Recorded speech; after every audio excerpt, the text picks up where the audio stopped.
आदाब। आजकल मैदा, चीनी और इस तरह की दूसरी चीज़ों के इस्तेमाल से दांत पर ज़्यादा गलत इफ़ेक्ट पड़ता है और आमतौर पर दांत में कैविटी बन जाती है।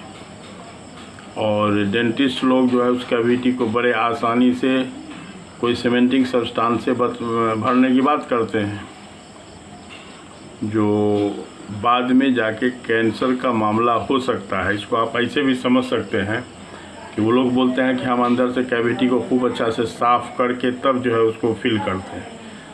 तो अभी ये समझिए कि सफाई मान के आपने बहुत अच्छा से कर दिया, लेकिन अगर खुदा न खास्ता 1% भी वहाँ पर इन्फेक्शन अगर रह गया या आधा % या 1/4%, तो अब होगा कि फिल हो जाने के बाद वो इन्फेक्शन अंदर बंद हो गया और धीरे धीरे वही इन्फेक्शन जो है कुछ दिन के बाद कैंसर की शक्ल इख्तियार कर सकता है।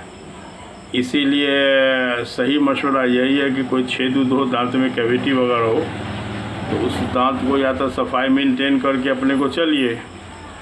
और सफाई मेंटेन के लिए नमक ब्रश जो है रात में खाना खाने के बाद करना से दांत को धोना बहुत मस्त होगा। और दिक्कत हो तो चुपचाप दांत को उखड़वा दिया जाए।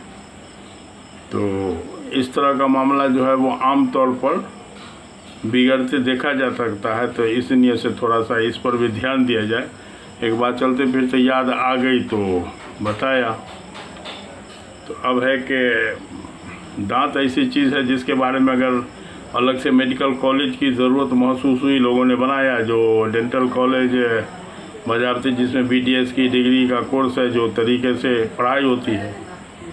लेकिन एक लाइन में अगर बताया जाए कि रात में खाना खाने के बाद नीम के डंठल के खिलाल से सही से खिलाल करने के बाद अगर आप नमक ब्रश, सॉफ्ट ब्रश से दांत को साफ़ कर लेते हैं रात में, तो समझ लीजिए कि आपने दांत की हिफाजत के लाइन से बहुत बड़ा कदम उठा दिया।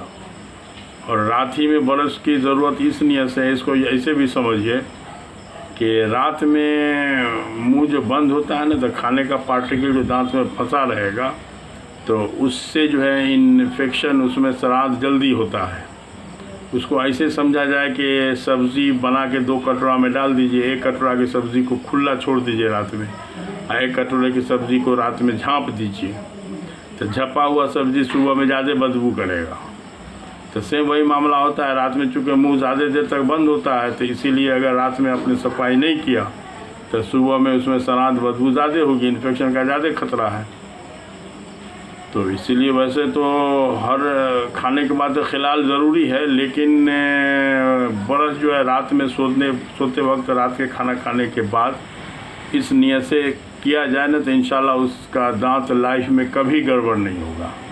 और सवेर में मिसवाक की आदत बना लिया जाए। खिलाल और नमक ब्रश से रात का दांत जब साफ़ होगा तो सवेर का मिसवाक जो है वो दांत के लिए बेहतरीन एक्सरसाइज का काम करेगा। तो हम कुछ ऐसे लोगों को भी इस तरह करते हुए देखा है जो कम से कम 50-60 साल की उम्र में पहुंच गए। अल्हम्दुलिल्लाह दांत उनका सही है। तो अब है कि थोड़ा सा दांत से ज़िंदगी भर फ़ायदा उठाने के लिए थोड़ी सी मेहनत करना चाहिए। ये कोई बहुत बड़का मेहनत नहीं है, इसमें बहुत खर्च वाला मामला नहीं है। और ब्रश से पेस्ट रात में लगाने से ख़तरा ये है कि पेस्ट जो होता है ना, वो दांत के ऊपर जो इनेमिल है उसका वो दुश्मन है।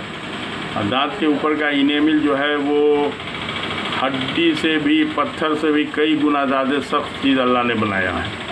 जो इनेमिल की जो परत होती है आपको ठंडा, गर्म, खट्टा मीठा से के एहसास से बचाता है।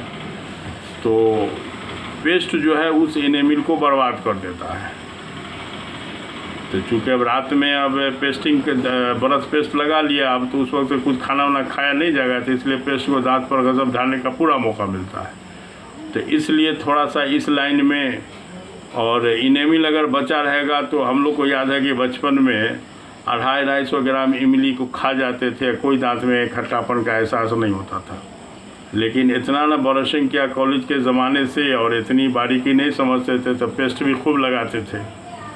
तो अब ये हालत है कि ठंडा पानी, ठंडा गरम, खट्टा मीठा, टमाटर खाने के बाद भी दांत में खट्टापन का एहसास होने लगता है। तो बहरहाल दांत बहुत फ़ायदेमंद और बहुत ज़रूरी चीज़ है।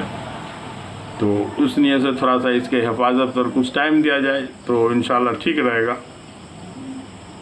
फिर इंशाल्लाह बताते रहेंगे इसी तरह का। जय हिंद।